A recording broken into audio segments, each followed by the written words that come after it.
സാഖ്യയോഗത്തിലെ ഇതുവരെയുള്ള ശ്ലോകങ്ങൾ നമ്മൾ കണ്ടത് നമ്മുടെ ജീവിതത്തിൻ്റെയും നമ്മുടെയും ഈ പ്രപഞ്ച പ്രവാഹത്തിൻ്റെയും ഒക്കെ പൊതുവായ ഒരു സ്വഭാവം എന്നുള്ളതാണ്.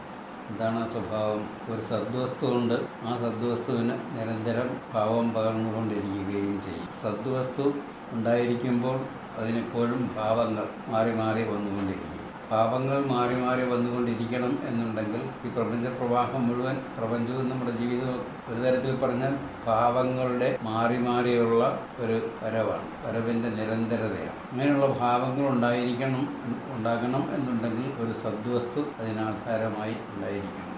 ഏതുപോലെ ഒരു പുഴയിൽ ഒഴുക്ക് നടക്കണം എന്നുണ്ടെങ്കിൽ അവിടെ വെള്ളം എന്ന ആധാരമായ സത്യം ഉണ്ടായിരിക്കണം. വെള്ളമുണ്ടെങ്കിൽ അതിൽ ചെറുതോ വലുതോ ആയ ഓളങ്ങളോ തിരകളോ ഒഴുക്കോ ഇതൊക്കെ സംഭവിച്ചുകൊണ്ടിരിക്കും. ഇതൊക്കെ സംഭവിക്കണം എന്നുണ്ടെങ്കിൽ വെള്ളം ഉണ്ടായിരിക്കുകയും വേണം. ഒഴുക്കൊക്കെ ഉണ്ടായിരിക്കട്ടെ, തിരകളും ഓളങ്ങളും ഒക്കെ ഉണ്ടായിരിക്കട്ടെ, അതിനാധാരമായൊരു സത്യം വേണ്ട, വെള്ളം വേണ്ട എന്ന് പറഞ്ഞാൽ സാധ്യമല്ല. വെള്ളമുണ്ടെങ്കിൽ ഒഴുക്കുണ്ടാകും, ഉണ്ടെങ്കിൽ വെള്ളവും ഉണ്ടാവും. ഇല്ലാതെ ഒരു വെള്ളം ഒരിക്കലും ഉണ്ടായിരിക്കുകയും ഇല്ല. ഇത്രയും വെച്ച് നോക്കിയാൽ ഇപ്പം നമ്മൾ തുടങ്ങിയത് അർജുനൻ്റെ പ്രധാനപ്പെട്ട വിഷയത്തിൽ നിന്നാണ്. എന്താണ്? കൊല്ലുന്നത് കൊണ്ട് ഉണ്ടാകാവുന്ന ദോഷങ്ങളൊക്കെ നേരത്തെ അർജുനൻ എണ്ണി പറഞ്ഞു കഴിഞ്ഞു. അങ്ങനെയുള്ള ദോഷങ്ങളൊക്കെ സംഭവിക്കുന്നത് ഏതിൻ്റെ തലത്തിലാണ്? ഭാവങ്ങളുടെ തലത്തിൽ മാത്രമാണ്, സദ്വസ്തുവിൻ്റെ തലത്തിലല്ല. ഇത് മനസ്സിലാക്കാതെയാണ് നമ്മൾ സുഖിക്കേണ്ടി വരുന്നത് എന്നുള്ള ഒരു പ്രധാനപ്പെട്ട പോയിന്റാണ് ഇതുവരെ പറഞ്ഞ് ഫലിപ്പിച്ചത്. ഇനി അടുത്ത ഭാഗത്തിൽ സത്തിൻ്റെ വശത്ത് നിന്നുകൊണ്ട് മാത്രം ചിന്തിച്ചാലും അർജുനൻ സുഖിക്കേണ്ട ആവശ്യമില്ല എന്ന് ഊന്നി പറയുന്നു. അത് ഒരു ശ്ലോകത്തിലല്ല, കുറച്ച് ശ്ലോകങ്ങളിലായിട്ട്. അവിനാശിതു തദ്വിദ്ധി യേന സർവമിദം തതം വിനാശമവ്യയസ്യാസ്യ ന കശ്ചിത് കർത്തുമർഹതി. അവിനാശിതു തദ്വിദ്ധി, ഈ ഒന്നിനെ, ആ സദ്വസ്തുവിനെ അവിനാശിയായി എന്ന് മനസ്സിലാക്കണം. അത് നാശമില്ലാത്തതാണ് എന്ന് മനസ്സിലാക്കണം. യേന സർവമിദം തതം, ആ സദ്വസ്തു ഈ കാണുന്ന സകലത്തിലും വ്യാപിച്ച് നിറഞ്ഞിരിക്കുന്നതും ആണ്. സകലത്തിലും വ്യാപിച്ച് നിറഞ്ഞിരിക്കുന്നതായ ആ സദ്വസ്തു നാശമില്ലാത്തതാണ് എന്ന് നാം മനസ്സിലാക്കണം. വിനാശം അവ്യയസ്യാസ്യ, അവ്യയമായ ആ ഒന്നിനെ, ഒരിക്കലും ഒരു കുറവും വരാത്ത ആ ഒന്നിനെ വിനാശമുണ്ടാകുക എന്നത് സാധ്യമല്ല. വിനാശം അവ്യയസ്യാസ്യ, ആ അവ്യയമായ ഒന്നിന് വിനാശമുണ്ടാവുക എന്നത് ന കശ്ചിത് കർത്തും അർഹതി, അതിനെ വിനാശം ഉണ്ടാക്കാൻ ആർക്കും സാധ്യമേ അല്ല. അർജുനൻ്റെ സംശയം എന്തായിരുന്നു? അല്ലെങ്കിൽ അർജുനൻ നേരിടുന്ന മോറൽ പ്രോബ്ലം എന്തായിരുന്നു? തൻ്റെ ബന്ധുക്കളെയെല്ലാം കൊല്ലേണ്ടി വരും എന്നതാണ്. അപ്പോൾ അതെല്ലാം വെറും ബന്ധങ്ങളുടെ ലോകത്തിൽ നിന്നുകൊണ്ടുള്ള ഒരു വീക്ഷണമാണ്. ഇവിടെ അതിൻ്റെ സ്ഥാനത്ത് സത്യമെന്ത് അസത്യമെന്ത് എന്നതിൻ്റെ തലത്തിൽ നിന്നുകൊണ്ടാണ് ചിന്തിക്കുന്നത്. ബന്ധുവായാലും അല്ലെങ്കിലും എല്ലാവരിലും ഒരുപോലെ നിറഞ്ഞിരിക്കുന്നതായ ഒരു സത്യമുണ്ട്, ആണ് സദ്വസ്തു. അതിന് നാശം ഒരിക്കലും ഉണ്ടാവുകയില്ല. അങ്ങനെ ഒരിക്കലും നാശമുണ്ടാകാത്ത ആ ഒന്നിനെ എങ്ങനെയാണ് ആർക്കെങ്കിലും നശിപ്പിക്കാൻ സാധിക്കുക, ആർക്കെങ്കിലും കൊല്ലാൻ സാധിക്കുക? ഒരിക്കലും സാധിക്കുകയില്ല. അപ്പോൾ ആ സദ്വസ്തുവിനെ അല്ല കൊല്ലുന്നത്, പാപങ്ങളുടെ തലത്തിൽ ഉണ്ടാകുന്ന മാറ്റമുണ്ടാക്കാനേ ആർക്കെങ്കിലും സാധിക്കൂ. ആ സദ്വസ്തുവിനെ ഇല്ലാതാക്കാൻ ആർക്കും സാധിക്കുകയില്ല. അപ്പോൾ സത്ത് ഏത്, ഭാവമേത് എന്ന് പകതിരിച്ചറിയുകയും സത്തിൻ്റെ തലത്തിൽ ഊന്നി നിന്നുകൊണ്ട് ചിന്തിക്കുകയാണെങ്കിൽ അവിടെ ഒന്നിനും നാശമില്ല. ഒന്നിലും നിറഞ്ഞിരിക്കുന്ന സത്യത്തിന് നാശമുണ്ടാകുന്നില്ല. തന്നിൽ നിറഞ്ഞിരിക്കുന്ന സത്യത്തിനാകട്ടെ, ഇക്കാണുന്ന ബന്ധുജനങ്ങളിൽ നിറഞ്ഞിരിക്കുന്ന സത്യത്തിനാകട്ടെ ഒരിക്കലും നാശമുണ്ടാകുന്നില്ല എന്ന് മനസ്സിലാക്കുന്നു. അന്തവന്തൈമേ ദേഹ നിത്യസ്യോക്താ ശരീരിണ അനാശിനോ പ്രമേയസ്യ തസ്മാദ്യുത്യസ്വ ഭാരത. അന്തവന്ത ഇമേ ദേഹ നിത്യസ്യ ഉക്താഹ ശരീരിണ. ശരീരിക്ക് നിത്യസ്യ ഉക്താഹ ശരീരിണ, നിത്യം എന്ന് നമ്മൾ മനസ്സിലാക്കി പറഞ്ഞു പോരുന്ന ഈ ശരീരിക്ക്, ശരീരി നിത്യമാണ്, ശരീരം മാത്രമാണ് അനിത്യമായിട്ടുള്ളത്. പറഞ്ഞ നിത്യമായിരിക്കുന്ന ശരീരിക്ക് അതിന് കൈവരുന്ന ദേഹങ്ങൾ ആകട്ടെ അന്തബന്ധ ഇമേ ദേഹ, ആ ദേഹങ്ങൾ അവസാനമുള്ളതാണ്. അപ്പോൾ ശരീരിയെയും ശരീരത്തെയും നമ്മൾ തിരിച്ചറിയണം. ശരീരം എന്ന് പറഞ്ഞാൽ അർത്ഥം നശിച്ചു പോകുന്ന സ്വഭാവത്തോടു കൂടിയത് എന്നാണ്. ദേഹം എന്ന വാക്കിനർത്ഥം ദഹിപ്പിച്ച് കളയാൻ ഉള്ളതാണത് എന്നാണ്. രണ്ടായാലും ഇല്ലാതായിത്തീരുന്ന സ്വഭാവത്തോടു കൂടിയതാണ് ദേഹം ആയാലും ശരീരം ആയാലും. അവയെപ്പറ്റി എന്താ പറയുന്നത്? അന്തവന്ത ഇമേ ദേഹ, ഈ ദേഹങ്ങളെല്ലാം അവസാനമുള്ളവയാണ്. ബാഹ്യമായി നാം കാണുന്ന ഏത് ശരീരമായാലും കൊള്ളാം, ബാഹ്യമായ ഏത് രൂപങ്ങളായാലും കൊള്ളാം. അപ്പോൾ നമ്മുടെ ശരീരം മാത്രമല്ല, ഈ ബാഹ്യപ്രപഞ്ചത്തിൽ കാണുന്ന, ഈ ലോകത്തിൽ കാണുന്ന ഏത് വസ്തുവിൻ്റെയും ഏത് രൂപവും ഇല്ലാതായി പോകുന്ന സ്വഭാവത്തോടു കൂടിയതാണ്. അന്തവന്ത ഇമേ ദേഹ നിത്യസ്യ ഉക്താഹ ശരീരിണം. എന്നാൽ ഈ ശരീരിയോ അത് നിത്യവുമാണ്. നിത്യം എന്ന് നമ്മൾ മനസ്സിലാക്കി പോരുന്ന ഈ ശരീരിക്ക് എപ്പോഴും ദേഹങ്ങൾ ഉണ്ടായിക്കൊണ്ടിരിക്കും. ആ ദേഹങ്ങളോ നശിച്ചു പോകുന്ന സ്വഭാവത്തോട് കൂടിയതും ആണ്. അനാശിനോ അപ്രമേയസ്യ എന്ന് തന്നെയല്ല, ആ ശരീരങ്ങൾ ഏതിനാണ് കൈവരുന്നത്? അനാശിയും അപ്രമേയവുമായ സദ്വസ്തുവിനാണ് കൈവരുന്നത്. ആ സദ്വസ്തുവിൻ്റെ സ്വഭാവം ഒന്നുകൂടി ഇവിടെ എടുത്തു പറയുന്നു. എന്താണ് അത്? അപ്രമേയമാണ്. ഇവിടെ സദ്വസ്തു എന്നൊക്കെ പറയുന്നുണ്ട് എന്നുണ്ടെങ്കിലും അങ്ങനെ ഒരാശയം എന്നുള്ള തരത്തിൽ നമ്മുടെ ഉള്ളിൽ രൂപീകരിച്ച് മനസ്സിലാക്കത്തക്കവണ്ണമുള്ള ഒന്നല്ല അത് എന്ന് തന്നെ മനസ്സിലാക്കണം. ഒരു ഐഡിയ അതിനെപ്പറ്റി നമുക്ക് ഉള്ളിൽ രൂപം നൽകാൻ സാധിക്കുന്ന ഒന്നല്ല ഈ സദ്വസ്തു എന്ന് മനസ്സിലാക്കണം. അതുകൊണ്ട് അനാശിനോ അത് അപ്രമേയമാണ്. അനാശിനോ അപ്രമേയസ്യ, അതൊരു നാശത്തിൻ്റെ വശത്ത് നോക്കിയാൽ അത് അനാശിയാണ്, ഒരിക്കലും നാശമില്ലാത്തതാണ്. അറിയുക എന്നതിൻ്റെ വശത്ത് നിന്നുകൊണ്ട് നോക്കിയാൽ അത് അപ്രമേയമാണ്. അങ്ങനെ അറിയാൻ സാധിക്കാത്തതും നാശരഹിതവുമായിട്ടുള്ള ആ ഒന്നിന് ആണ് ഈ അവസാനിക്കുന്നതായ ശരീരങ്ങൾ ഉണ്ടായിക്കൊണ്ടിരിക്കുന്നത്. അന്തവന്ത ഇമേ ദേഹം. അപ്പോൾ അന്തമുള്ള, അവസാനം ഉണ്ടാകുന്ന അല്ലെങ്കിൽ വന്നു പോകുന്ന സ്വഭാവത്തോടു കൂടിയതായ ശരീരങ്ങൾ ഏതൊരു വസ്തുവിനാണോ കൈവരുന്നത് അത് അനാശിയ നിത്യമാണ്, പിന്നെ ശരീരിയായിരിക്കുന്നതാണ്, പിന്നെ അനാശിയാണ്, നാശമില്ലാത്തതാണ്, അപ്രമേയമാണ്. ഇത്രയും വെച്ച് നോക്കിയാൽ അർജുനൻ ആർക്കു വേണ്ടിയാണ്, എന്തിനു വേണ്ടിയാണ് കരയാൻ ഉദ്ദേശിച്ചത്? ഈ ദേഹങ്ങൾക്ക് വേണ്ടിയാണ്. ഭീഷ്മരുടെ ദേഹം ഇല്ലാതായി, ഈ കാണുന്ന രൂപം ഇല്ലാതായി പോകും. ദ്രോണരുടെ ഈ കാണുന്ന രൂപം ഇല്ലാതായി പോകും. മറ്റ് രാജാക്കന്മാരുടെയും മഹാരഥന്മാരുടെ ഒക്കെ ഈ ബാഹ്യമായ രൂപങ്ങൾ ഇല്ലാതായി പോകും. എന്നാൽ അവരിലെല്ലാം സത്യമായിരിക്കുന്ന ഒന്നുണ്ട്, നാശരഹിതമായിരിക്കുന്ന ഒന്നുണ്ട്. അതിനെ ഇല്ലാതാക്കി കളയാൻ ഈ അർജുനൻ്റെ അമ്പിനോ വാളിനോ മറ്റെന്തെങ്കിലും ആയുധത്തിനോ സാധിക്കുമോ? അതൊട്ടില്ലാതാനും. അപ്പോൾ അതിൻ്റെ പേരിലല്ല, ആ സദ്വസ്തുവിൻ്റെ പേരിലല്ല അർജുനൻ ഇപ്പോൾ വിഷാദിക്കുന്നത്. പിന്നെ എപ്പോഴും മാറി മറിഞ്ഞുകൊണ്ടിരിക്കുന്ന ബാഹ്യമായ രൂപത്തിൻ്റെ തലത്തിൽ നിന്നുകൊണ്ടാണ്. ആ രൂപങ്ങളോ അർജുനൻ യുദ്ധം ചെയ്താലും ഇല്ലെങ്കിലും ആ രൂപങ്ങൾ മാറി മറിയുക തന്നെ ചെയ്യും. അതിനൊരു ഒരു മാറ്റവുമില്ല. കാരണം സ്വാഭാവികമായും അവയെല്ലാം അനാശി, അന്തവന്ത, അവസാനമുള്ളവയാണ്, ഇല്ലാതായിത്തീരുന്ന സ്വഭാവത്തോടു കൂടിയതാണ്. അതുകൊണ്ട് ഇവിടെ അർജുനൻ്റെ പ്രശ്നത്തിനോട് ചേർത്ത് വെച്ച് കണ്ടുകൊണ്ട് ഇവിടെ പറയുന്നു തസ്മാത് ഉദ്യസ്വ ഭാരത. ഇതെല്ലാം വെച്ചുകൊണ്ട് നോക്കുമ്പോൾ എന്ത് വേണം?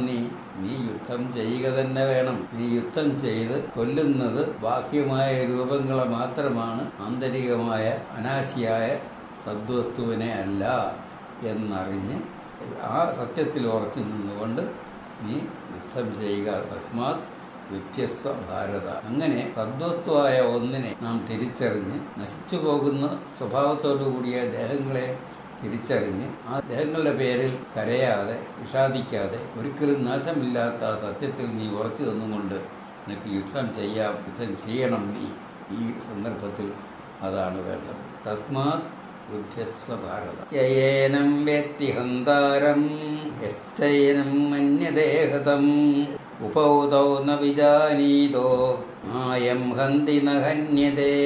ഈ സത്യത്തിൻ്റെ സ്വഭാവം എന്താണ്? ഇനി ഒന്നുകൂടെ എടുത്തു പറയുന്നു. നായം ഹന്തി ന ഹന്യതേ. അത് ഒന്നിനെയും കൊല്ലുന്നില്ല, ആരെക്കൊണ്ടും അതിനെ കൊല്ലാൻ സാധിക്കുകയുമില്ല. അത് നശിപ്പിക്കാൻ, ഹനിക്കാതെ തന്നെ കൊല്ലുക എന്നുള്ള തന്നെ പറയുന്നു. അത് ആരെയും കൊല്ലുകയില്ല, അതിനെ ആർക്കും കൊല്ലാൻ സാധിക്കുകയുമില്ല. പിന്നെ ഏനം വ്യക്തി ഹന്താരം, എന്നിട്ട് ഇതാണ് സ്ഥിതി എന്നുണ്ടെങ്കിലും ആ ഒന്നിനെപ്പറ്റി ആരാണോ ഇവൻ കൊല്ലുന്നവനാണ് എന്ന് ചിന്തിക്കുന്നത്. ചിലരെ പറ്റി നമ്മൾ പറയും ഇവൻ കൊലയാളിയാണ്, അല്ലെങ്കിൽ യുദ്ധം ചെയ്ത് കൊല്ലുന്നവനാണ്. നമ്മൾ പറയും ഇവിടെ അർജുനനും ഞാൻ യുദ്ധം ചെയ്ത് ഇവരെയെല്ലാം കൊല്ലാൻ പോകുന്നവനാണ് എന്ന ധാരണയോടുകൂടി നിൽക്കുന്നവനാണ്. അതുകൊണ്ട് ആ ധാരണയെ തിരുത്താൻ വേണ്ടിയ കൂടിയാണ് ഇവിടെ പറയുന്നത്. എന്താണ്? ആരാണോ ഈ ഒന്നിനെ പറ്റി അന്താരം ഇവൻ കൊല്ലുന്നവനാണ് എന്ന് വിചാരിക്കുന്നത്, ചൈനം മന്യദേഹത, ആരാണോ ഇതിനെപ്പറ്റി കൊല്ലപ്പെട്ടതാണ്, ഇതിനെ നശിപ്പിക്കാൻ ആർക്കെങ്കിലും സാധിക്കും എന്ന് കരുതുന്നത്, ഉപൗതൗന്ന വിജാനീതോ, ഇവർ രണ്ടുപേരും. ആരൊക്കെയാണ് രണ്ടുപേര്? ആദ്യം പറഞ്ഞു, ഈ ഒരു സത്യത്തെ ആരാണോ അന്താവായി കൊല്ലുന്നവനായി കരുതുന്നത്, ആ സത്യത്തെ ആർക്കെങ്കിലും കൊല്ലാം എന്ന് കരുതുന്നത്, ഇവർ രണ്ടു കൂട്ടരും എന്താണ്? ഉപൗതൗന്ന വിജാനീതോ, ഇവർ രണ്ടു കൂട്ടരും അതറിയുന്നില്ല, സത്യം എന്താണ് എന്നറിയുന്നില്ല. വാസ്തവത്തിൽ പിന്നീടാണ് പറയുന്നത്, നായം ഹന്തി നഹന്യതേ, ഇത് ആരെയും കൊല്ലുന്നില്ല, ആർക്കും കൊല്ലാനൊട്ട് സാധിക്കുകയുമില്ല. ആ സത്യത്തിൻ്റെ ഒരു സ്വഭാവം കൂടി വ്യക്തമായി എടുത്തു പറഞ്ഞിട്ട് ആ സദ്വസ്തുവിൻ്റെ സ്വഭാവം ഒന്നുകൂടി, ഏതാണ്? ഇതിനാർക്കും കൊല്ലാൻ സാധിക്കുകയില്ല, അതാരെയും കൊല്ലുകയുമില്ല എന്നുള്ള ആ നിലപാടിൽ നിന്നുകൊണ്ട് പിന്നെ പറയുന്നു, ആരാണോ ഇതിനെപ്പറ്റി, ആ സത്യത്തെപ്പറ്റി ഇത് കൊല്ലുന്നവനാണ് എന്ന് കരുതുന്നത്. അപ്പോൾ അർജുനൻ ഞാൻ കൊല്ലാൻ പോകുന്നവനാണ് എന്ന് കരുതിയത് ഏത് നിലപാടിൽ നിന്നുകൊണ്ടാണ്? ശരീരത്തിൻ്റെ നിലപാടിൽ നിന്നുകൊണ്ടാണ്, ആ സത്യത്തിൻ്റെ നിലപാടിൽ നിന്നുകൊണ്ടല്ല.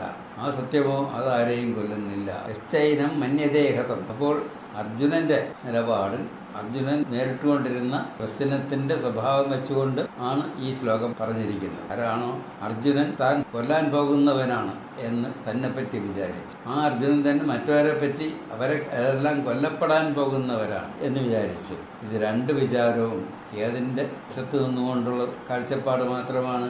ലോകസാധാരണമായ കാഴ്ചപ്പാടിൻ്റെ വശത്ത് നിന്നുകൊണ്ടുള്ളത്, അല്ലെങ്കിൽ നമുക്ക് പറയാം വെറും ഭാവത്തിൻ്റെ വശത്ത് നിന്നുകൊണ്ടുള്ളത്. സത്യത്തിന് നിരന്തരമായ ഭാവങ്ങൾ മാറി മാറി വന്നുകൊണ്ടിരിക്കും. ആ ഭാവങ്ങളിൽപ്പെട്ടതാണ് നമ്മുടെ എല്ലാം ശരീരവും. ആ ശരീരങ്ങളുടെ തലത്തിൽ നിന്നുകൊണ്ടാണ് അർജുനൻ സ്വയം കരുതിയത് ഞാൻ കൊല്ലാൻ വിധിക്കപ്പെട്ടിരിക്കുന്നവനാണ്, അവരോ എന്നാൽ വധിക്കപ്പെടാൻ പോകുന്നവരാണ്.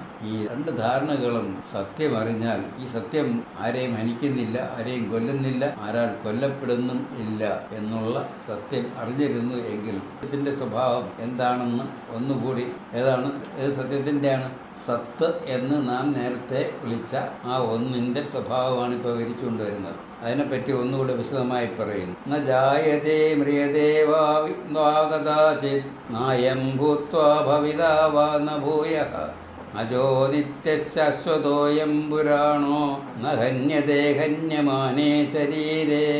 ഈ ശ്ലോകത്തിൽ അതിലെ വൃത്തത്തിന് ഒരു മാറ്റം വന്നിട്ടുണ്ട്. ഗീതയിലുടനീളം അല്പം ഒരു സത്യനിശ്ചയത്തിൻ്റെ ഒരു ഇമോഷണൽ ആയിട്ടുള്ള ഒരു അംശം കൂടി ഉൾപ്പെടുത്തി സത്യനിശ്ചയത്തിൻ്റെ സ്വഭാവം പറയുന്ന ഘട്ടങ്ങളിൽ ഒരു അല്പം പാട്ടായിട്ട് പാടത്തക്കവണ്ണം ഉള്ള ഒരു ഛന്ദസ്സിലാണ് അങ്ങനെയുള്ള ശ്ലോകങ്ങൾ ഇതിനകത്ത് രേഖപ്പെടുത്തിയിരിക്കുന്നത്. ഇത്തരം ഒരു ശ്ലോകമാണിത്. ഇവിടെ എന്ത് പറയുന്നു? ന ജായതേ മ്രിയതേ വാ കദാചിത് എന്ന് പറഞ്ഞാൽ ന ജായതേ, അത് ജനിക്കുന്നില്ല, ന മ്രിയതേ, അത് മരിക്കുന്നില്ല, ഒരിക്കലും വാ കദാചിത്, ഒരിക്കലും അങ്ങനെ സംഭവിക്കുന്നില്ല. നായം ഭൂത്വാ ഭവിതാവായം ഭൂയഃ, അത് ഉണ്ടായിട്ട് പിന്നെ ഇല്ലാതായിത്തീരുന്ന ഏർപ്പാടും അതിനില്ല. പിന്നെയോ അജോ നിത്യശാശ്വതോയം പുരാണോ, അത് അജമാണ്. അജം എന്ന് പറഞ്ഞാൽ ജന്മമില്ലാത്തത്, ജനിച്ചിട്ടില്ലാത്തത്. അത് നിത്യമാണ്, ശാശ്വതമായിട്ടുള്ളതാണ്. ശാശ്വതോയം പുരാണോ, അത് കാലാതീതമെന്നും ഏറ്റവും പഴക്കം ചെന്നതെന്ന് പറയുന്ന ആണ്. പുരാണോ ന ഹന്യതേ ഹന്യമാനേ ശരീരേ, അങ്ങനെയുള്ള ആ ഒരു സത്യം ന ഹന്യതേ, അത് ഹനിക്കപ്പെടുന്നില്ല, കൊല്ലപ്പെടുന്നില്ല. ഇപ്പോൾ ഹന്യമാനേ ശരീരേ, ഈ ശരീരത്തെ നശിപ്പിച്ചാലും ആ സത്യം നശിക്കുന്നില്ല. അപ്പോൾ അർജുനന് ഈ യുദ്ധരംഗത്ത് നിന്നുകൊണ്ട് ചെയ്യാൻ സാധിക്കുന്നത് എന്താണ്? ഇവരുടെ എല്ലാം ശരീരങ്ങളെ നശിപ്പിക്കുക എന്നത് മാത്രമാണ്. അല്ലാതെ അവരിലുള്ള ശാശ്വതമായ സത്യത്തെ നശിപ്പിക്കുവാൻ ആർക്കും സാധിക്കുകയില്ല. ആ ശാശ്വതമായ സത്യം ശ്രീകൃഷ്ണ ഭഗവാനായ ശ്രീകൃഷ്ണനിൽ മാത്രമാണുള്ളത് എന്നല്ല അർത്ഥം. എല്ലാവരിലും ഒരുപോലെ അറിഞ്ഞിരിക്കുന്നതാണത്. അത് നേരത്തെ തന്നെ പറഞ്ഞു, ഞാൻ ഇല്ലാതിരുന്നിട്ടില്ല, നീ ഇല്ലാതിരുന്നിട്ടില്ല, ഈ മഹാരഥന്മാരാരും ഒരിക്കലും ഇല്ലാതിരുന്നിട്ടില്ല എന്ന് ആദ്യം വ്യക്തമായി പറഞ്ഞതാണ്. ആ ഒരു സത്യവും മതപരമായ ഒരു വിചാരത്തോടു കൂടി ശ്രീകൃഷ്ണ ഭഗവാനല്ലേ അത് പരമാത്മാവാണ്. പരമാത്മാവിന് മരണവും ജനനമൊന്നും ഇല്ല, നമുക്കാണ് മരണവും ജനനമൊക്കെ ഉള്ളത് എന്നൊക്കെ വിചാരിച്ചു. അങ്ങനെയല്ല, ഇവിടെ ശാശ്വതമായ സത്യം എല്ലാവരിലും ഒരുപോലെ നിറഞ്ഞിരിക്കുന്നു. ഭഗവാനായാലും കൊള്ളാം, അല്ലാത്തവരായാലും കൊള്ളാം, സാധാരണ ജനങ്ങളായാലും കൊള്ളാം, മരമായാലും മണ്ണായാലും കൊള്ളാം, സകലതിലും ഒരുപോലെ നിറഞ്ഞിരിക്കുന്ന, അവയെല്ലാം ആയിത്തീർന്നിരിക്കുന്ന ഒരു സത്യമാണത്. നഹന്യതേ ഹന്യമാനേ ശരീരേ, ശരീരത്തെ നശിപ്പിക്കുമ്പോഴും അത് നശിപ്പിക്കപ്പെടുന്നില്ല എന്നുള്ള കാര്യം മനസ്സിലാക്കിക്കൊള്ളുക. വേദാവിനാശിനം നിത്യം ഏനമജമവ്യയം കഥം സ പുരുഷ പാർത്ഥ കം ഘാതയതി ഹന്തികം. വേദാവിനാശിനം നിത്യം, ആ ഒന്നിനെ അവിനാശിയായിട്ടും നാശമില്ലാത്തതായിട്ടും നിത്യമായിട്ടും നീ മനസ്സിലാക്കിക്കൊള്ളുക. വേദ എന്ന് വെച്ചാൽ അറിഞ്ഞുകൊള്ളുക. ഏനം അജം അവ്യയം, അജവും ജന്മമില്ലാത്തതും ഒരിക്കലും കുറവ് സംഭവിക്കാത്തതും ആയ ആ ഒന്ന് ആണ് നിത്യവും ശാശ്വതവുമായിട്ടുള്ളത് എന്ന് മനസ്സിലാക്കിക്കൊള്ളുക. കഥം സ പുരുഷ പാർത്ഥ കം ഘാതയതി ഹന്തികം. ഏതൊരു മനുഷ്യനാണ് ആ ഒന്നിനെ ഇല്ലാതാക്കാൻ സാധിക്കുന്നത്? കം ഘാതയതി ഹന്തികം. അതിനെ ഹനിക്കാനോ അതിനാൽ ഹനിക്കപ്പെടാനോ ആർക്ക് സാധിക്കും? എവിടെ സാധിക്കും? സാധിക്കില്ല.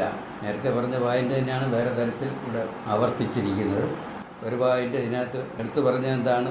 അതിനെ വേദ അവിനാശിനം നിത്യം, അതിനെ നിത്യവും അവിനാശിയും ആയിട്ട് അറിഞ്ഞുകൊള്ളുക. ഒക്കെയുള്ള പോയിന്റ്സ് എല്ലാം നേരത്തെ പറഞ്ഞതുമാണ്. വാസാംസി ജീർണാനി യഥാ വിഹായ നവാനി ഗൃഹ്ണാതി നരോപരാണി തഥാ ശരീരാണി വിഹായ ജീർണാനി അന്യാനി സംയാതി നവാനി ദേഹി. വാസാംസി ജീർണാനി യഥാ വിഹായ, പഴയ വസ്ത്രങ്ങൾ ഉപേക്ഷിച്ചിട്ട്. എങ്ങനെയാണോ വാസാംസി വസ്ത്രങ്ങൾ, ജീർണാനി ജീർണിച്ച പഴയതായി കഴിഞ്ഞു വസ്ത്രങ്ങൾ എങ്ങനെയാണോ ഉപേക്ഷിച്ചിട്ട്, നവാനി ഗൃഹ്ണാതി പുതിയ വസ്ത്രങ്ങൾ നമ്മൾ സ്വീകരിച്ച് ധരിക്കുന്നു. നരോപരാണി, ഇങ്ങനെയുള്ള അപരാണി വേറെയുള്ള പുതിയ വസ്ത്രങ്ങൾ നമ്മൾ സ്വീകരിച്ച് അത് ധരിക്കുന്നു. ആരാണ് ധരിക്കുന്നത്? ഓരോ മനുഷ്യൻ. തഥാ ശരീരാണി ഗായ ജീർണാനി, അതുപോലെ പഴയിക്കഴിഞ്ഞ ശരീരങ്ങളെയും നമ്മൾ ഉപേക്ഷിച്ചിട്ട് എന്ത് ചെയ്യും? അന്യാനി സംയാതി നവാനി ദേഹി, പുതിയവയെ ദേഹി സ്വീകരിക്കും. ഇതിനെ ആണ് പുനർജന്മത്തെ സിദ്ധാന്തിക്കുന്ന ഭഗവത്ഗീതയിലെ ഒരു മുഖ്യ ആയ വാക്യമായിട്ട് പറഞ്ഞു വരാം. ഞാൻ മനസ്സിലാക്കിയിടത്തോളം ഇവിടെ പുനർജന്മത്തെ പറ്റിയുള്ള ചിന്ത അല്ല നടക്കുന്നത്. ഈ ശ്ലോകം പുനർജന്മത്തെ സ്ഥാപിക്കാൻ വേണ്ടി ഉള്ളതും അല്ല. പുനർജന്മത്തെ പറ്റി സ്ഥാപിക്കാനായിരുന്നു എന്നുണ്ടെങ്കിൽ എന്താണ് പുനർജന്മം ആർക്കാണ് ഉണ്ടാകുന്നത്? ഓരോ ജീവനും ഉണ്ടാകും. അപ്പോൾ ജീവന്മാർ അനേകമായിരിക്കണം, വീണ്ടും വീണ്ടും ഉണ്ടാകുന്ന പുതിയ ജന്മങ്ങളും അനേകമായിരിക്കണം. ഇവിടെ അങ്ങനെ അല്ല കാണുന്നത്. സൂക്ഷിച്ചു നോക്കിയാൽ കാണാം. ഉപമയുടെ കാര്യത്തിലായാലും കൊള്ളാം, ഉപമേയത്തിൻ്റെ കാര്യത്തിലായാലും കൊള്ളാം, ഇവിടെ എന്താ കാണുന്നത്? വാസാംസി ജീർണാനി യഥാവിഹായ, പഴയ വസ്ത്രങ്ങൾ ഉപേക്ഷിച്ചിട്ട്. പഴയ വസ്ത്രങ്ങൾ അത് ബഹുവചനമാണ്. നവാനി ഗൃഹണാതി, നവാനി അത് ബഹുവചനമാണ്. ഗൃഹണാതി നരോപരാണി, ആര് ധരിക്കുന്നു? നരഹ. അപരാണി ബഹുവചനം. പുതിയ വസ്ത്രങ്ങൾ ആര് ധരിക്കുന്നു? നരൻ, ഒരാൾ, അത് ഏകവചനമാണ്. അപ്പോൾ ഒരാൾ തന്നെ അയാളുടെ ജീവിതത്തിൽ എത്ര പ്രാവശ്യമായിരിക്കും വസ്ത്രങ്ങൾ മാറ്റിയിട്ടുള്ളത് നമുക്കറിയില്ല. നമ്മൾ ഓരോരുത്തരും സ്വയം ചോദിച്ചു നോക്കുക, നമ്മുടെ ജീവിതത്തിൽ നമ്മൾ എത്ര പ്രാവശ്യം വസ്ത്രം മാറിയിട്ടുണ്ട് എന്ന്. ആർക്കും പറയാൻ സാധിക്കില്ല. അനേകം പ്രാവശ്യം മാറിയിട്ടുണ്ട് എന്നേ പറയാൻ സാധിക്കും. അപ്പോൾ അവിടെ ഒരാൾ ജീവിച്ചിരിക്കുകയും വസ്ത്രങ്ങൾ പുതിയത് ധരിച്ചുകൊണ്ടിരിക്കുകയും ചെയ്യും. അപ്പോൾ അതുപോലെ എന്താണ്? താ ശരീരാണി വിഹായ ജീർണാനി, അതുപോലെ പഴയ ജീർണങ്ങളായി കഴിഞ്ഞ ശരീരങ്ങളെ, അതും ബഹുവചനം, ഉപേക്ഷിച്ചിട്ട് ജീർണാൻ അന്യാനി സംയാതി, അന്യമായിട്ടുള്ള മറ്റുള്ള പുതിയ ശരീരങ്ങളെ ആര് സ്വീകരിക്കും? നവാനി ദേഹി. ദേഹി എന്നുള്ളത് ഏകവചനം. അപ്പോൾ ഉപമയുടെ കാര്യത്തിൽ ആര് ധരിക്കുന്നോ അയാൾ നരൻ, ഏകവചനം. വസ്ത്രങ്ങൾ ബഹുവചനം. എത്രയോ പ്രാവശ്യം വസ്ത്രം മാറിയിട്ടുണ്ട്.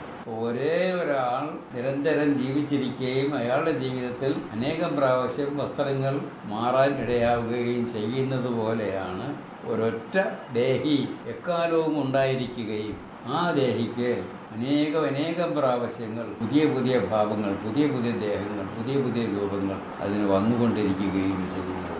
അപ്പോൾ ഇത് മനസ്സിലാക്കിക്കാൻ വേണ്ടിയാണ് എന്താണ് ഒരൊറ്റ ശാശ്വതമായ സത്യം നിലനിൽക്കുകയും അതിന് ആ ഒരൊറ്റ സത്യത്തിന് പുതിയ രൂപങ്ങൾ, പുതിയ ശരീരങ്ങൾ മാറി വന്നുകൊണ്ടിരിക്കുകയും ചെയ്യും എന്നുള്ളത് കാണിക്കാൻ വേണ്ടിയാണ് ഈ ശ്ലോകം. അല്ലാതെ ഒരാൾ പഴയ വസ്ത്രം വിട്ടിട്ട് പുതിയ വസ്ത്രം സ്വീകരിക്കുന്നത് അതുപോലെ ജീവൻ പഴയ ശരീരം കളഞ്ഞിട്ട് പുതിയ ശരീരം സ്വീകരിക്കും എന്ന് ആളുകൾ ഇതിന് വ്യാഖ്യാനിക്കാറുണ്ട്. അങ്ങനെയല്ല ഇവിടെ ഉദ്ദേശിച്ചിരിക്കുന്നത്. ഇത് വളരെ കുറച്ചുകൂടെ സൂക്ഷ്മമായിട്ടുള്ള ഒരു അർത്ഥതലമാണ്. അങ്ങനെയാണ് ഒരാൾ തൻ്റെ ജീവിതകാലത്ത് ആയുഷ്കാലത്ത് അനേകം പ്രാവശ്യം വസ്ത്രങ്ങൾ മാറിയിട്ടുള്ളത്.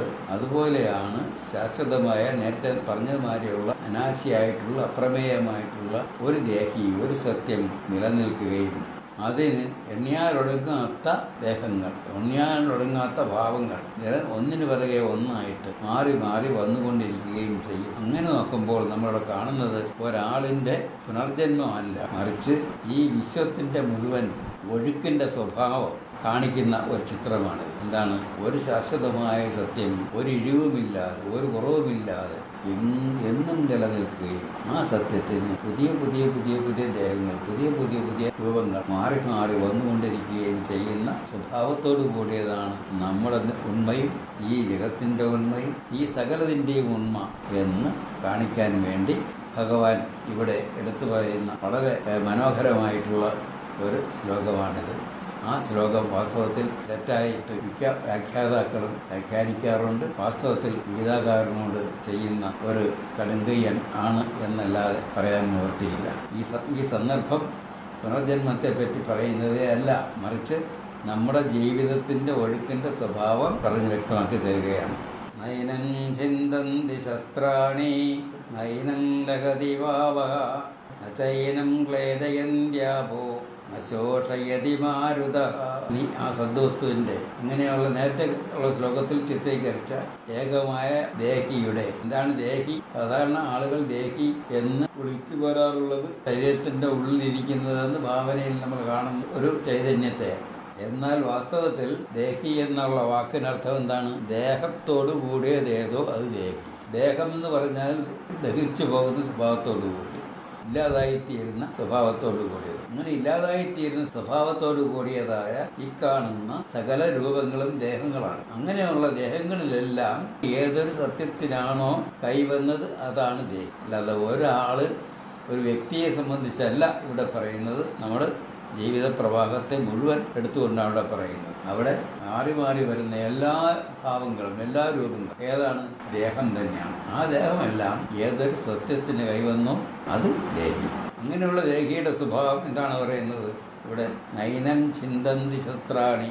അർജുനൻ ചെന്നുപെട്ടിരിക്കുന്ന യുദ്ധരംഗത്തോട് ചേർത്ത് വെച്ചുകൊണ്ട് തന്നെ ഭഗവാൻ ഇവിടെ കാര്യങ്ങൾ പറയുന്നു. എന്താണ്? നൈനം ചിന്തന്തി ശസ്ത്രാണി. ആ ഒന്നിനെ, ഈ ശസ്ത്രങ്ങളൊന്നും, ഈ ആയുധങ്ങളൊന്നും തന്നെ അതിനെ മുറിക്കുന്നില്ല.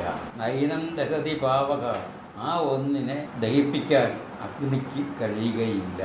നചൈനം ക്ലേദയന്ത്യാവോ. ആ ഒന്നിനെ നനയ്ക്കാൻ വെള്ളത്തിന് സാധിക്കുകയില്ല. നശോഷയതി മാരുതഃ. അതിനെ ഉണക്കിക്കളയാൻ കാറ്റിന് സാധിക്കുകയില്ല. അപ്പം നമ്മൾ ജീവിതത്തിൽ കാണുന്ന ഇപ്പോൾ നമ്മൾ ചൂടുകാലം, കാറ്റുണ്ട്, സകലതിനെയും ശോഷിപ്പിച്ച് കളയുന്ന ഒരു കാലാവസ്ഥയിലാണ് ഇപ്പോൾ നമ്മൾ ജീവിക്കുന്നത്. പക്ഷേ ഇതിൽ എല്ലാത്തിനെയും ഏതിനെയാണ് ശോഷിപ്പിച്ച് കളയുന്നത്? ബാഹ്യരൂപങ്ങളെ മാത്രമാണ് ശോഷിപ്പിച്ച് കളയുന്നത്. ഏതൊരു സത്യത്തിനാണോ ഈ ബാഹ്യരൂപങ്ങൾ കൈവന്നത് ആ സത്യത്തിനെ ശോഷിപ്പിച്ച് കളയാൻ ഒരു കാറ്റിനും സാധിക്കുകയില്ല, ഒരു ചൂടിനും സാധിക്കുകയില്ല, ഒരു വെള്ളത്തിനും അതിനെ നനയ്ക്കാൻ സാധിക്കുകയില്ല, ഒരഗ്നിക്കും അതിനെ ചുട്ടുകളയാൻ സാധിക്കുകയില്ല, ഒരായുധത്തിനും അതിനെ കീറിമുറിക്കാൻ സാധിക്കുകയും ഇല്ല. ഈ പറഞ്ഞ അതിൻ്റെ തന്നെ ഒന്നുകൂടെ എടുത്തു പറയും. അച്ഛേദ്യോയമദാഹ്യോയം ക്ലേദ്യോ ശോഷ്യയേവ ച നിത്യഃ സർവഗതസ്ഥാണുർ അചലോയം സനാതനഃ.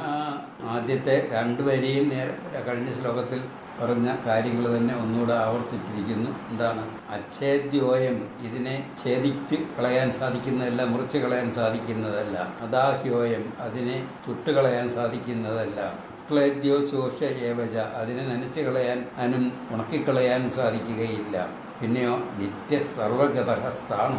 അത് നിത്യമാണ്, സർവഗതമാണ്, എങ്ങും നിറഞ്ഞിരിക്കുന്ന സ്വഭാവത്തോടു കൂടിയതാണ്. സ്ഥാണു. അതിന് ഉറച്ച നിലയാണ് ഉള്ളത്. അചലോയം. അചലമായ, അതിന് ഒരിക്കലും ചലനമില്ല. അചലോയം സനാതനമാണ്, അത് കാലാതിവർത്തിയുമാണ്.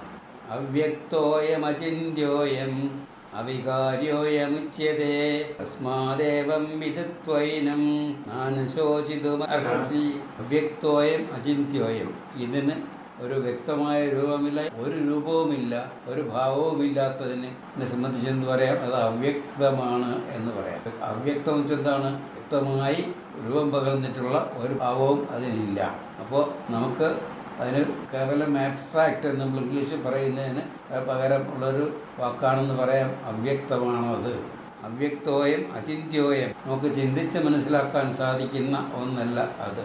ചിന്തിച്ച് മനസ്സിലാക്കാൻ സാധിക്കുന്ന സകലത്തിനും എന്തെങ്കിലും രൂപമുണ്ടാകാം. അത് ബാഹ്യരൂപമായിരിക്കാം, നമ്മുടെ സങ്കല്പത്തിലുള്ള അല്ലെങ്കിൽ ഐഡിയയിലുള്ള ഒരാശയം എന്ന തരത്തിലുള്ള ഒരു രൂപമാകാം. അത് ആന്തരികമായിട്ടുള്ള ആശയം എന്നുള്ള തലത്തിൽ മുഴുവൻ ചേർത്ത് സങ്കല്പം എന്ന് പറയും. അപ്പോൾ സങ്കല്പത്തിന് ലോകത്തിലുള്ള രൂപമായാലും കൊള്ളാം, ബാഹ്യമായ രൂപമായാലും കൊള്ളാം. അങ്ങനെയുള്ള ഒരു രൂപവും ഇല്ലാത്തതിനെ പറ്റി നമുക്ക് എന്താ പറയാം? അവ്യക്തോയം അചിന്യോയം. അതിന് ചിന്തിക്കാൻ സാധിക്കുന്നതിനും അപ്പുറത്തുള്ളതാണ്. ചിന്തിക്കാൻ സാധിക്കുന്നതിനൊക്കെ ചിന്യമോ ദൃശ്യമോ ആയ, ദൃശ്യം എന്ന് വെച്ചാൽ നമ്മുടെ ഇന്ദ്രിയങ്ങൾക്ക് ഗോചരമായിട്ടു, ചിന്യം എന്ന് പറഞ്ഞാൽ നമ്മുടെ സങ്കല്പത്തിനും ആശയങ്ങൾക്കും എല്ലാം ഗോചരമായിട്ടുള്ളൂ. ഇത് രണ്ടായാലും അതിനൊരു വ്യക്തത ഉണ്ട്. ഇവിടെ പറയുന്നു അത് അവ്യക്തമാണ്. അപ്പോൾ അതിന് ഒരു തരത്തിലുള്ള അവ്യക്തമായ ഒന്നിനെപ്പറ്റി നമുക്ക് ചിന്തിക്കാൻ സാധിക്കുകയില്ല. ചിന്തിക്കാൻ അങ്ങനെ ഒന്നുണ്ടെന്ന് പറയാൻ സാധിക്കും എന്നുണ്ടെങ്കിലും അത് ഇന്ന തരത്തിലുള്ളതാണ് എന്ന് ചിന്തിച്ച് പറയാൻ നമുക്ക് സാധിക്കുകയില്ല. അങ്ങനെ അചിന്ത്യമായിട്ടുള്ള ഒന്നാണത്. അവ്യക്തോയം അചിന്യോയം അവികാര്യോയം ഉച്യതേ. അതിന് ഒരു വികാരവും സംഭവിക്കുന്നില്ല. വികാരം എന്ന് പറഞ്ഞാൽ മാറ്റം. ഒരു തരത്തിലുള്ള മാറ്റവും അതിന് സംഭവിക്കുന്നില്ല. മാറ്റങ്ങളെല്ലാം എവിടെ സംഭവിക്കുന്നു? ബാഹ്യമായ രൂപങ്ങളുടെ തലത്തിലെ മാറ്റങ്ങൾ സംഭവിക്കുകയുള്ളൂ. ആന്തരികമായ സദ്വസ്തുവിൻ്റെ തലത്തിൽ ഒരു മാറ്റവും സംഭവിക്കുന്നില്ല. വികാര്യോയമുച്യതേ, അതുകൊണ്ട് അതിനെ അവികാര്യമാണ്, വികാരങ്ങൾക്ക് വിധേയമല്ലാത്തതാണത് എന്നും പറഞ്ഞു പോരുന്നു. തസ്മാദേവം വിദിത്വൈനം, ഇത്തരത്തിൽ ആ സദ്വസ്തുവിനെപ്പറ്റി നീ അറിഞ്ഞിരുന്നാൽ ആനുശോചിതുമർഹസി, നീ പിന്നെ ശോഭിക്കേണ്ടി വരുന്നില്ല. അപ്പോൾ ജീവിതത്തിൽ നമുക്ക് ഇവിടെ അർജുനനോട് പറയുന്ന ഒരു ഉത്തരം എന്നതുപോലെ തന്നെ നമ്മളോട് പറയുന്നതും കൂടിയാണ്. അർജുനന് ഇവിടെ ഒരു ശോകമുണ്ടായിരുന്നു. എന്ത് ശ്ലോകമാണ് അത്? ഭീഷ്മരെയും ദ്രോണരെയും അതുപോലെയുള്ള മറ്റു ഗുരുജനങ്ങളെയും ബന്ധുക്കളെയും എല്ലാം കൊന്നുപിടിക്കേണ്ടി വരും, അത് ചെയ്യുന്ന മഹാപാപമാണ് എന്ന തരത്തിലുള്ള ഒരു ശോകം. എന്നാൽ ഭഗവാനോട് പറയുന്നു, മറ്റൊരു തലത്തിൽ നിന്നുകൊണ്ട് നീ അതിനെപ്പറ്റി ചിന്തിക്കണം. എന്താണ്? തത്വചിന്തയുടെ വശത്ത് നിന്നുകൊണ്ട് ഫിലോസോഫിക്കലായിട്ട് ചിന്തിച്ചു നോക്കണം. സദ്വസ്തു കൊണ്ട് അതിന് അനേകം ഭാവങ്ങൾ ഉണ്ടായിക്കൊണ്ടിരിക്കും. ആ ഭാവങ്ങളുടെ തലത്തിൽ മാറ്റങ്ങൾ എപ്പോഴും സംഭവിച്ചുകൊണ്ടിരിക്കും. അവിടെ മാറ്റങ്ങൾ ഉണ്ടാകാതിരിക്കാൻ നിവൃത്തിയില്ല. എന്നാൽ ആ സദ്വസ്തുവിൻ്റെ തലത്തിൽ നീ നിന്നുകൊണ്ട് ചിന്തിച്ചിരുന്നെങ്കിൽ സദ്വസ്തുവിനെ എല്ലാവരിലും നിറഞ്ഞിരിക്കുന്ന, ആർക്കും കൊല്ലാൻ സാധിക്കാത്ത ഒരു സദ്വസ്തു കൊണ്ട്, നശിപ്പിക്കാൻ സാധിക്കാത്ത ഒരു സദ്വസ്തു കൊണ്ട്, ആ സദ്വസ്തുവിനെ നീ അറിഞ്ഞിരുന്നെങ്കിലോ പിന്നെ ഇത്തരത്തിലുള്ള ഒരു ശോകവും ഉണ്ടാകുമായിരുന്നില്ല. അതുപോലെ നമ്മുടെ ജീവിതത്തിലും നമുക്കും പ്രശ്നങ്ങൾ വന്ന് ഭവിക്കുമ്പോൾ ഈ പ്രശ്നങ്ങളെല്ലാം ഏത് തലത്തിലുള്ളതാണ്? ബാഹ്യമായ ചില സംഭവങ്ങളുടെ രൂപങ്ങളുടെ എല്ലാം തലത്തിൽ വന്നുപെടുന്ന പ്രശ്നങ്ങളാണത്. എന്നാൽ ഈ സംഭവങ്ങളുടെ എല്ലാം ഉള്ളിൽ വ്യാപിച്ച് നിറഞ്ഞിരിക്കുന്നതായ അവികാര്യമായ ഒരു സദ്വസ്തു ഉണ്ടെന്നും ഞാനും ആ സദ്വസ്തുവാണെന്നും അവയും ആ സദ്വസ്തുവാണെന്നും സകലതും അസദ്വസ്തുവാണെന്നും അറിഞ്ഞിരുന്നെങ്കിലോ അതിനെ നശിപ്പിക്കാനാർക്കും സാധിക്കുകയില്ല. ആ സദ്വസ്തുവിനൊട്ട് പ്രശ്നങ്ങളുമില്ല. ആ സദ്വസ്തുവിനോട് ഉള്ള അഭേദത നീ അനുഭവിച്ചിരുന്നെങ്കിലോ അതൊക്കെ ഇനി അങ്ങോട്ട് വരാൻ പോകുന്നു. പിന്നെ അവിടെ ഒരു ശോകത്തിനും സ്ഥാനമില്ല. നമ്മുടെ ജീവിതത്തിൽ ഉണ്ടാകുന്ന എല്ലാ ശോകങ്ങൾക്കും സ്ഥാനമുള്ളത് ഇങ്ങനെ ഭാവങ്ങളുടെ തലത്തിൽ മാത്രമാണ്, അല്ലാതെ സദ്വസ്തുവിൻ്റെ തലത്തിൽ അല്ല. സദ്വസ്തുവിൻ്റെ തലത്തിൽ നിന്നുകൊണ്ട് ചിന്തിച്ചാൽ അവിടെ ഒരു തരത്തിലുള്ള ശോകത്തിനും അവസരമില്ല. പൂർണ്ണമിദം പൂർണ്ണാത് പൂർണ്ണമുദച്യതേ പൂർണ്ണസ്യ പൂർണ്ണമാദായ പൂർണ്ണമേവാവശിഷ്യതേ. ഓം ശാന്തി ശാന്തി ശാന്തി.